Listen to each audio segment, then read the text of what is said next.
Organisasi baru kedokteran deklarasi hari ini. Wajah Ikatan Dokter Indonesia pun seperti ditampar. Mengakhiri gonjang-ganjing soal dipecatnya Dr. Letjen TNI AD Terawan Putranto, ditentukan oleh berdirinya satu lagi organisasi kedokteran yang bernama Perkumpulan Dokter Seluruh Indonesia (PDSI) pimpinan Brigjen TNI Puren, Dr. Jajang Edi Priyanto.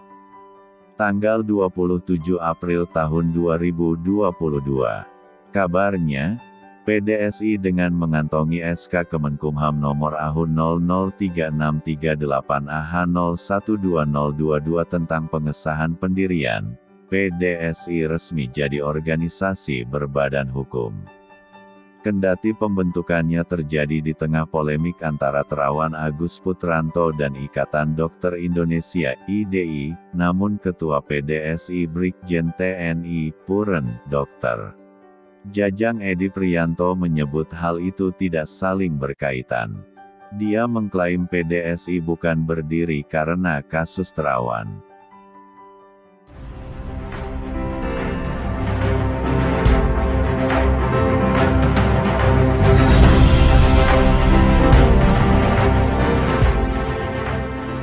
Saya pikir kita berdiri bukan karena kasus Dr. Terawan, tapi sesuai dengan UUD Pasal 28. Jadi terlepas dari kasus Dr. Terawan, katanya di Jakarta Pusat, Rabu tanggal 27 April tahun 2022. Sebagai organisasi baru, Jajang mengatakan PDSI siap merangkul Dr. Terawan dalam keanggotaan. Kalau memang beliau mau bergabung, kami akan terima dengan pintu terbuka, ucapnya. Jika Terawan bergabung, kata Jajang, PDSI akan mewadahi dan memfasilitasi, bahkan menyempurnakan inovasi dari Terawan miliki. Tidak terkecuali vaksin Nusantara. Jajang mengingatkan vaksin Nusantara adalah produk anak bangsa.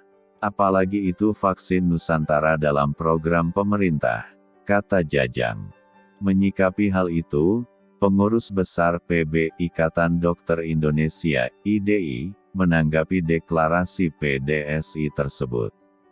Ketua terpilih PB IDI, Slamet Budiarto, mengatakan bahwa setiap profesi kesehatan di Indonesia hanya boleh mendirikan satu organisasi sesuai ketentuan UU Tenaga Kesehatan. UU Praktek Kedokteran dan MK dua kali mengesahkan IDI sebagai organisasi tunggal. Di seluruh dunia, Medical Association di setiap negara hanya satu, jelas Slamet kepada Detikcom. Meski demikian, Slamet membuka peluang PDSI untuk masuk menjadi bagian dari IDI.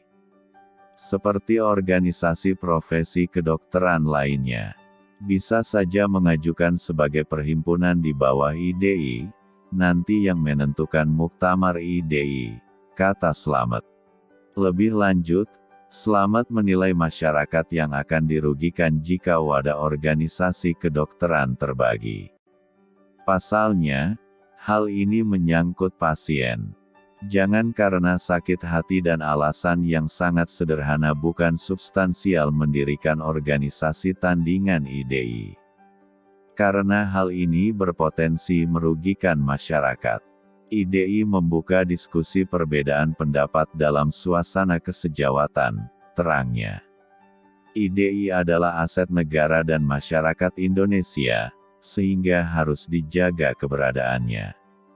Di sisi lain, PDSI sendiri menyatakan bahwa mereka adalah organisasi profesi kedokteran baru yang terpisah dari IDI. Jajang selaku Ketua Umum PDSI mengaku pihaknya telah mengantongi izin yang berkekuatan hukum sama dengan IDI. Jadi kami berdiri terpisah dengan organisasi yang selama ini, IDI, kami sudah punya ketetapan hukum dari Kemenkumham, jadi kami resmi diakui oleh pemerintah. Kami di bawah Konsul Kedokteran Indonesia, ujar Jajang usai deklarasi PDSI di Hotel Borobudur. Menurutnya, Pihak yang ingin mendaftarkan diri menjadi anggota PDSI dapat mendaftar secara online. Termasuk para dokter yang ingin berpindah dari IDI. Kami nanti pendaftaran akan secara online. Sehingga ada pilihan dari rekan dokter semua untuk memilih organisasi profesi mana yang sesuai hati nurani mereka. Silakan mau masuk IDI atau PDSI. Tidak ada masalah. Karena kami sama-sama sudah diakui oleh negara, tukasnya. Atas fakta ini, sejumlah pihak pun menilai bahwa setiap organisasi di saat sudah besar dan memiliki jumlah anggota yang besar sangat cenderung bertindak arogan dan sewenang-menang, sehingga mendirikan organisasi tandingan sejenis pun tak terelakkan, sehubungan hal itu dimungkinkan menurut undang-undang. Dilansir aktualdetik.com, dan dikabarkan TV Riau Bangkit dari Jakarta.